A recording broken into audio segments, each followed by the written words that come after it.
Thank you. Thank you. Anyone else?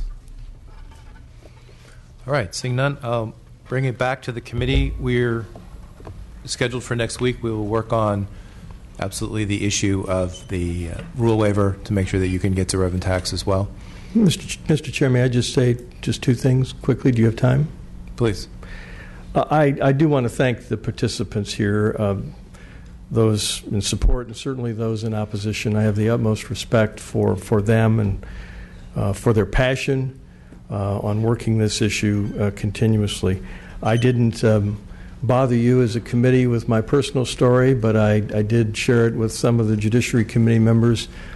My brother-in-law spent the last 5 years of his very young life in his early 40s largely restricted to a wheelchair because of a very catastrophic illness that he had. Much of that time I was with him. Much of that time I personally experienced doorways that were too narrow, tables that were not positioned properly in restaurants, restrooms that were simply inaccessible. So while it's difficult to be in the same position as those who spoke today, I think I have some understanding of the issues that they face day to day accessing public facilities, and I'm trying to address them. I should note this bill has nothing to do with trying to deal with litigation and people who file lawsuits, because remember, we start with the premise here that we're talking about a violation. We're talking about a wrong, and the question is, how do we remedy the wrong? And the question is, how do we incentivize California, the agencies, both state and local, to enforce the law? How do we incentivize businesses to get their facilities into compliance so that folks do in fact have equal access to all? I think, frankly, that we all are talking about the same thing, the folks that presented just a few minutes ago and me. We're all trying to make sure that businesses are in compliance. I want the community to know, just to reiterate, that I was taken by the testimony regarding the signage issues and the 15-day opportunity to correct during the presentation before the Senate Judiciary Committee, and for that reason I offered to delete that provision from the language in this bill in this committee. I should note that when you talk about discrimination, and you all know because you sit on this committee, there are two types: intentional discrimination and unintentional discrimination impact situations, both in employment and in public accommodation. And just as with the other issues, this bill does not attempt to excuse, forgive, or give a pass on intentional discrimination. One of the speakers noted that the current program is a mess, and I think that is absolutely correct. The current program is a mess. The statute doesn't work. The CASP inspection process doesn't work. Businesses are not fixing their facilities to ensure equal access. And so the question is, how do you incentivize that? And that's the focus on the opportunity to correct once you secure a CASP and once you secure an inspection. Right now in the state of California, there's little education, there's little to no training, and there's limited assistance available to business, especially small business. I think there's enough blame to go around. There's blame up here at the state of California, there's blame at the counties, there's blame at the cities for this failure to educate and train, and frankly, with all due respect, there's some blame that needs to be focused on the disability rights community as well. We all have an obligation to do education and training, and we all have an obligation to make this a better place for all people, including those who are disabled. So, Mr. Chair, I'll close. I think regardless of what happens to this bill, I know we'll move ahead. I know we'll do a better job with education and training, and I know we'll make this a better place for all. Thank you for your time and your patience. So this item then we will hold for a week and continue the conversation. With respect to the rest of the business, we do have 4 items on call. So if you would call the roll. First is item number 3, SB 226, Senator Pavley. The vote currently stands at 3-1. Alejo? Aye. Alejo, aye. Chow? Aye. Chow, aye. Gallagher? No. Gallagher, no. Garcia? Aye. Garcia, aye. Holden? Aye. Holden, aye. Mainshine? Mainshine, no. That bill is out. Item number 6 is SB 501, Wajkowski. The vote stands at 4-0 currently. Call the absent members. Alejo?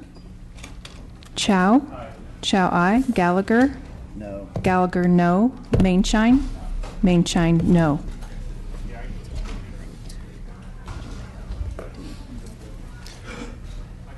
So that bill needs one more vote. Mr. Alejo, you did not vote? Okay. We'll hold that on call. We'll move on then. Item number 7 is SB 589, Senator Block. The vote stands at 4-1. Call the absent members. Alejo? Alejo, aye. Chow? Chow, aye. Holden? Holden, aye. Mainshine? Mainshine, aye. That bill is out. And item number 8, ACR 92, Assemblymember Gibson. The vote currently stands at 5-1. Alejo? Alejo, aye. Chow? Chow, aye. Gallagher? No. Gallagher, no. Mainshine? Mainshine, aye. That ACR is adopted. So the only item.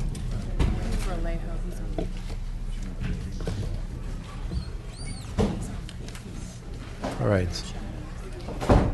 We'll take a moment that if members have to catch up and want to record a vote on bills that have already been passed out, this is your opportunity.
Okay.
All right, so Alejo, aye. That bill, SB 501, is out.